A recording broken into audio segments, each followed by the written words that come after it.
Well, all my gamer frangulums. The bad news continues for the Borderlands movie, though there's some slightly good news as well. But yes, the movie is still doing terrible, and I'm going to take a look at a couple of different articles about that, but I'm going to break all that down for you after the intro.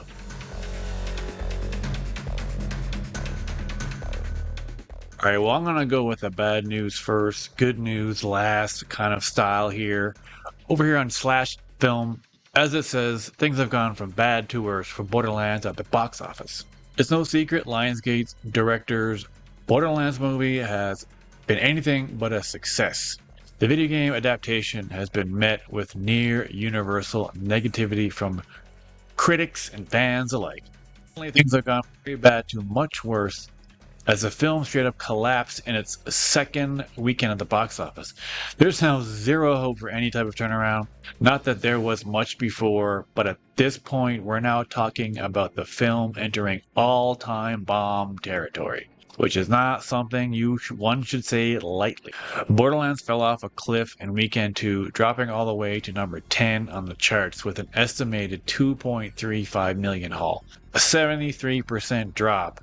It also made for a truly lousy $752 per screen. Rest assured, theaters around the country will be giving many of these screens to other films by next weekend. The impact of the 73% drop can't be overstated. It certainly doesn't help when your big budget blockbuster opens at just 8.6 million. And it cost over 100. I've been seeing 120 million a lot. Many other movies that have dropped harder on a weekend too have similarly either cost far less or still did okay. Borderlands is both expensive and not connecting in any way with its intended audience. That's a devastating combination. To date, the film has only made 18.5 million worldwide, including just 5 million overseas. They're saying it's reported 115 million. I've seen places say 120, so I don't know. And that doesn't account for marketing. Lionsgate isn't on the hook for all the money, as the studio sold a lot of the overseas rights to help cover costs. Even so, all foreign distributors can't be happy right now, and Lionsgate is still going to lose a fortune. What's worse is that Lionsgate is not nearly as big as Universal, Paramount, and Disney, and is not as well equipped to handle such a big loss. There are many reasons Borderlands failed so spectacularly at the box office, but it all comes back to the fact that it's a movie almost nobody seemed to like one bit. That means it's going to have a tough time making up much revenue on video on demand. Since word of mouth is going to be exceptionally bad, it's too early to even try and predict how much money the movie could lose, but it's the kind of money that gets people fired. That's not good. Over here on Games Radar, another article published just yesterday, barely 3 weeks after its 90 million flop. I'm not sure what they mean by 90 million flop. The Borderlands reportedly giving up cinemas and going straight to streaming. That's kind of big news, actually. It's reportedly earned back just 21 of its 110 million budget. The Borderlands movie is reportedly coming to streaming services barely 3 weeks. That's crazy. That's got to be one of the fastest times. That's kind of nuts they're going to go for the streaming already after just 3 weeks, or barely 3 weeks. The Borderlands movie is reportedly coming to streaming barely 3 weeks after its debut, after a seriously underwhelming box office. When the Borderlands movie first hit cinemas early this month, early reactions weren't kind, calling it a disaster and uninspired. The CEO of Gearbox, the studio that makes the game series, go on a bit of a Twitter rampage, hitting out at critics at the new movie. They're talking about Randy Pitchford, who's always been a bit of a nut. So he's always been outspoken, but also kind of weird. Not a good look, though, on his end to be all like, oh, you don't like my movie? Well, blah, blah, blah. I'm going to cry about it. Now it seems like the Borderlands movie is set to debut on streaming services very soon, August 30th, barely 3 weeks after it's arrived in cinemas. That's according to websites like The Hollywood Handle and Win2Stream. So it's not officially been announced. These guys are just saying that it is. 2 tracking websites with an accurate track record of reported streaming dates. However, both tracking sites note that Lionsgate, which distributed the film, hasn't confirmed the streaming date itself, and the date is subject to change. So don't take the streaming date to the Borderlands movie as gospel. So it hasn't been confirmed by the studio yet. At the time of this writing, the Borderlands movie just grossed $21.2 million around the world, so Lionsgate seemingly isn't anywhere near close to recouping development costs for the movie. So over here to the good news about Borderlands. The Borderlands 3 game rockets up Steam's bestseller list to its highest concurrent player count all year after the Borderlands movie launch. So here we go.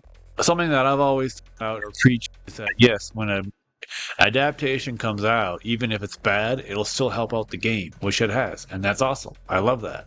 The Borderlands movie might have been a massive flop, but Gearbox games are having a lovely resurgence after the aftermath of the movie's underwhelming launch. Despite the sinker, it's not all bad news for Gearbox, developer of the games. It turns out the looter shooter series is having a bit of a resurgence on Steam in the wake of the movie. And I can only guess it's because moviegoers want to see if the series offered anything worthwhile after Eli Roth's adaptation. According to Steam DB, for example, Borderlands 3 just hit a peak Steam concurrent player count of 307. Its highest peak concurrent player count since Feb 2023. Additionally, Steam BT has Borderlands 2 rising up to 7,938, which is their highest peak since February 2021. If you head over to Steam's top seller charts, you can see Borderlands 3 is currently outselling the likes of Baldur's Gate 3 and God of War. That's pretty crazy that it's outselling a game that only came out last year, like Baldur's Gate 3, Game of the Year, amazing game. I'm still playing it, haven't finished it. And while Borderlands 2 is significantly further down the chart, it probably helps that both games are hugely discounted, which they should do. They should already be on a discount anyways, and Steam always has discounts. I have Borderlands 3 on my Series X, but I haven't finished it yet. I'm really bad at finishing games. Like games are so big now, and I have such major ADD. I just jump around a lot. It's a really good time to get into Borderlands 3 or to return to the shooter if you're a veteran player. A new update last week added the ability for players to skip right to the very end of the game. What? Provided they've already got a max level character. That's weird. I don't like to do that. But I mean, you gotta play the game to max out your character. You could easily get to the end before you even finish maxing out. Yeah, over here on Steam, if you look at the top sellers, Black Myth Wukong just came out, so yeah, that makes sense. Steam Deck, that's kind of nuts. The second biggest seller is their actual handheld console. But down here, Borderlands 3, just below Elden Ring, which is still at 79. That's kind of nuts. It's been out for 2 years. It should be cheaper than that by now. Pretty sure that doesn't include the DLC. So yep, the bad news continues for Borderlands. It's tanking so hard, they're going to bring it to streaming, according to sources that may or may not be true yet. But we'll see what happens with that. That's unfortunate. I still haven't seen the movie. And I'm bad for that, but maybe I'll wait to see how much it is when it comes out on streaming, because maybe it'll be the same price as if I went to the theater. We'll see what happens with that. Until then, my friends, please don't forget to like and subscribe. And also, don't forget to keep gaming.